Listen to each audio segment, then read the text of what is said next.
মা রাআইতু মানজারাত কাত্তু ইল্লা ওয়াল কবরু আফজাহু মিন। রাসূলুল্লাহ সাল্লাল্লাহু আলাইহি ওয়াসাল্লাম বলেন, হযরত ওসমান বর্ণনা করেন, আমি নবীজির জবানে শুনছি যে নবীজি বলছেন, হে আমার উম্মত, আল্লাহর কসম উম্মত, কবরের চাইতে বহুত ভয়ানক কোনো আযাবের দৃশ্য আমি রাসূলুল্লাহ মুহাম্মদকে দেখি নাই বলতে, আমি দেখি নাই।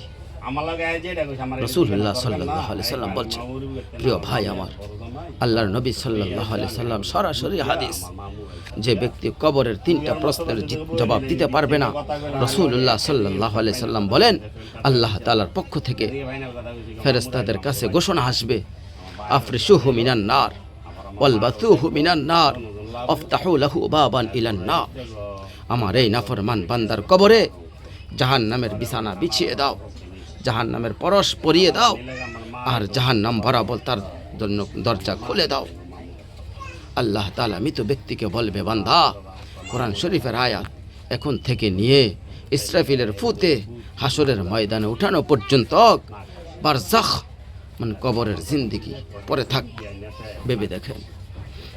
ভেবে দেখেন শুধু 1 মিনিট, আমিও ভাবি, আপনিও ভাবেন।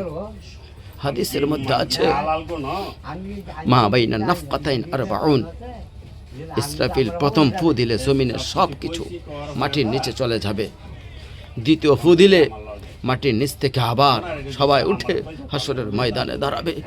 তো নবীজি সাল্লাল্লাহু আলাইহি সাল্লাম বলছেন, এই 2 ফুয়ের মাঝখানে ব্যবধান হবে 40। তো মুহাদ্দিসিনে কেরাম, উলামায়ে কেরাম বলেন, কেউ কেউ এই 2 ফুয়ের মাঝখানে ব্যবধান হতে পারে 40,000 বৎসর। রাসূলুল্লাহ সাল্লাল্লাহু আলাইহি সাল্লাম বলতেন, আমার প্রতিটা মুমিন বান্দা উম্মত যেন এই সূরা মুলক তেলাওয়াত করে, যেন কবর আযাব থেকে রক্ষা পায়। নবীজি 5 ওয়াক্ত নামাজের পরে, আল্লাহর কসম, এখানে অনেক উলামায়ে কেরাম আছে, আপনি জিজ্ঞাসা করেন, নবীজি 5 ওয়াক্ত নামাজের পরে, সরদারে দু আলম, নবীর তো কোনো গুনাহ নাই, তিনি নিষ্পাপ, তিনি তো জান্নাত উদ্বোধন করবেন। আনা আউকালু মান ইয়াকরাউ বাবাল জান্নাহ। নবীজি বলছেন, আমি সেই মুহাম্মদ, যে মুহাম্মদের প্রথম জান্নাতের দরজা করা আমি নাড়ব, জান্নাতের করা নাড়ব আমি। ভিতর থেকে ফেরেশতা বলবে, আপনি কে? আমি বলবো, মুহাম্মদ। ফেরেশতা বলবে, আনতাজরুল হক, আমি তো আপনার অপেক্ষাই করছিলাম, আপনি আসবেন বলেই তো অপেক্ষায় ছিলাম, আপনি উদ্বোধন করে দিলেই তো বাকিটা ঢুকবে। তো সেই নবী যে জান্নাত উদ্বোধন করবেন, তিনি 5 ওয়াক্ত নামাজের পর প্রতিদিন তিনি এই যে কথাটা দোয়া করতেন, তার মধ্যে একটা দোয়া, আল্লাহুম্মা আইন্নী আউযুকা মিনাল আযাবিল কবরি মিন ফিতনাতিল কবরি ওয়া মিন ফিতনাতিল মাসিহুদ দাজ্জাল ওয়া মিন ফিতনাতিল মাহইয়া ওয়া মামাত। আল্লাহ, আমি কবরের আযাব থেকে বাঁচা চাই। নবীজি নিজে বলতেন, প্রিয় ভাই, বাবা আমার, চলে না সবাই নিয়ত করি, নিজেকে গুনার থেকে বাঁচাই, নিজেরা আল্লাহর নাফরমানি থেকে বাঁচাই।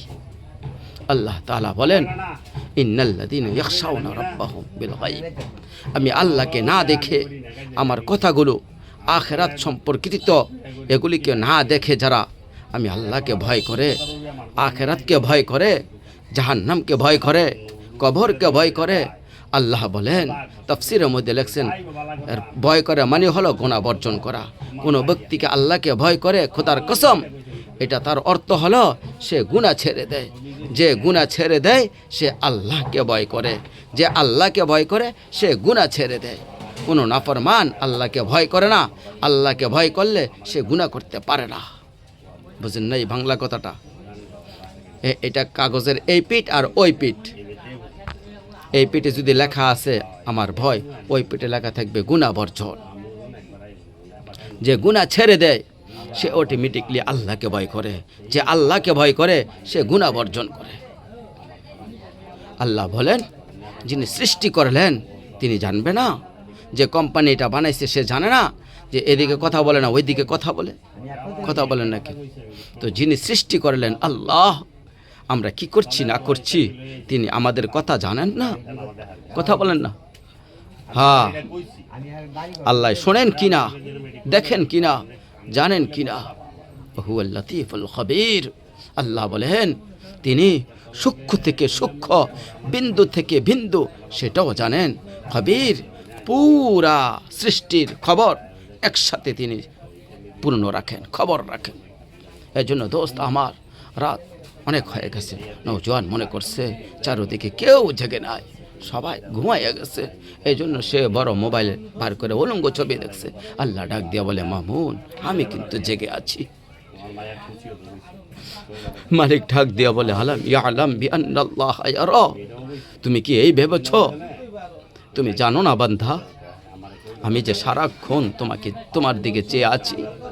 আল্লাহ তাআলা রাতেও দেখে, দিনও দেখে, একাকীও দেখে, প্রকাশ্যও দেখে, অন্ধকারেও দেখে, আলোতেও দেখে। সাত আসমানের উপরে কোনো ফেরেশতা হাঁটলেও মালিক দেখে, সাত তবক জমিনের নিচে একটা পিঁপড়া হাঁটলেও মালিক দেখে। আটলান্টিক মহাসাগরের তলদেশে, মাটির গভীর তলদেশে আল্লাহ তাকেও দেখে।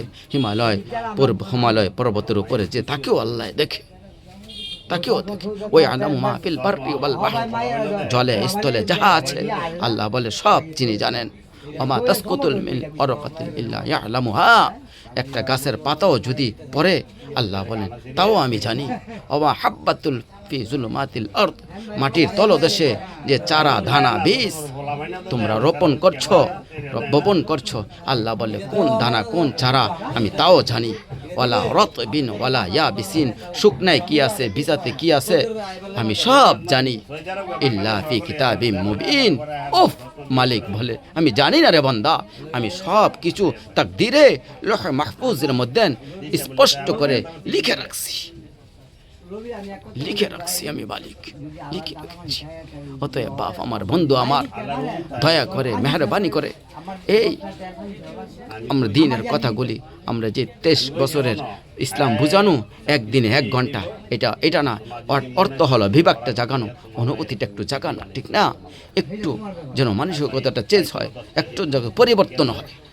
দুনিয়া বলেন আখিরাতের ফিকির করেন, আখিরাতের ফিকির করেন, আখিরাতের ফিকির করেন। যুবক ভাই নিজের ক্ষতি করেন না, নওজোয়ান ভাই নিজের ক্ষতি করেন না। আল্লাহর ওয়াস্তে ভাইয়া, চরিত্রহীনতা এই জিন্দেগি সুখ দেয় না। কোনো পাপী সুখে নাই, কোনো হারামখোর সুখে নাই, কোনো মদখোর, কোনো গাঁজাখোর, পিট্টাখোর, বাবাখোর, ডাইলখোর, ইয়াবাখোর, একটা নাফরমান সুখে নাই, সুখে নাই। কোনো বেপর্দা নারী সুখে নাই। আমি চ্যালেঞ্জ করলাম, কোনো হারামখোর, সুদখোর, গাঁজাখোর একটাও সুখে নাই। খবর লাগান, একটাও সুখে নাই।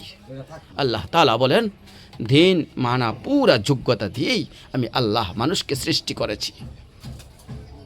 আল্লাহ তাআলা এমন একটা হুকুম করে নাই, এমন একটা বিষয় নিষেধ করে নাই যে যা পালন করার যোগ্যতা কিংবা বর্জন করার কোন যোগ্যতা আপনার আল্লাহর বান্দার শরীরে নাই, এরকম বিধান আল্লাহ দেয় নাই।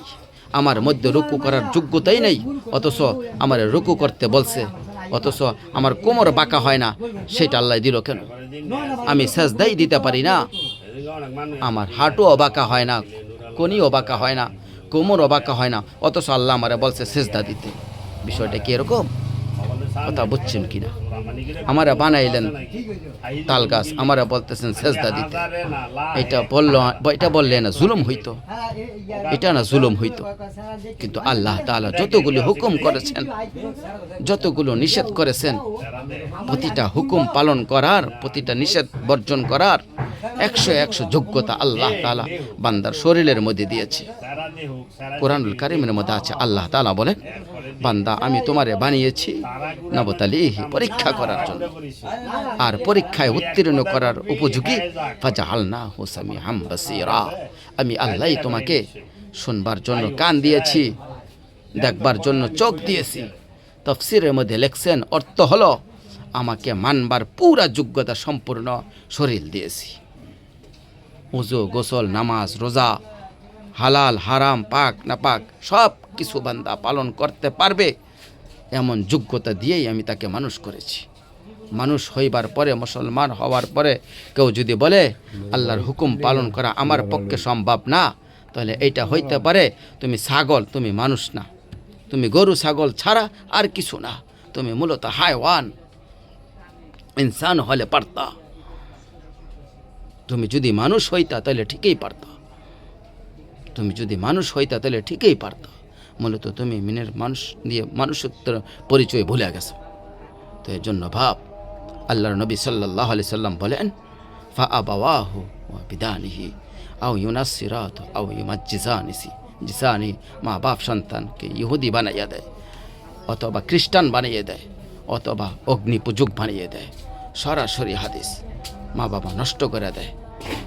রাসূলুল্লাহ সাল্লাল্লাহু আলাইহি সাল্লাম বলছেন, বাবা মা 3 বছরের বাচ্চাটা ছোট্টবেলা থেকে ঘরে টেলিভিশন দেখে, রঙিন সিনেমা দেখে, নাটক সিনেমা দেখে, তার এটা শিখাইবার জন্য কে ব্যবস্থা করে দেয়? তার মা বাপ।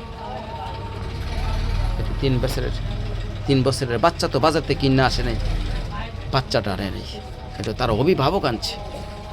এই 3 বছরের বাচ্চাটারে কার্টুন দেখার জন্য, ড্যাস খেলার জন্য এত বড় মোবাইলটা, এটা তো তার বাবা মাই দিছে, তার দুলাভাই, তার বড় ভাই, তোর বড় বোন, তার চাচা, এমন কেউ একজন তাকে দিছে। এই জন্য আমি সব সময় বলি যে বা মাপ অভিভাবক সন্তানের, অপ্রাপ্ত বয়সের সন্তানের হাতে এই বড় মোবাইলগুলি তুলে দেয়, এই মা বাবার জালেম আর কেউই নেই। ওরা নিজ হাতে সন্তানকে গলা টিপে হত্যা করে ফেলে, ধ্বংস করে ফেলে, বরবাদ করে ফেলে। অসংখ্য আমাদেরকেও তো বলে বাচ্চা হুজুর খায় না, ঘুমায় না,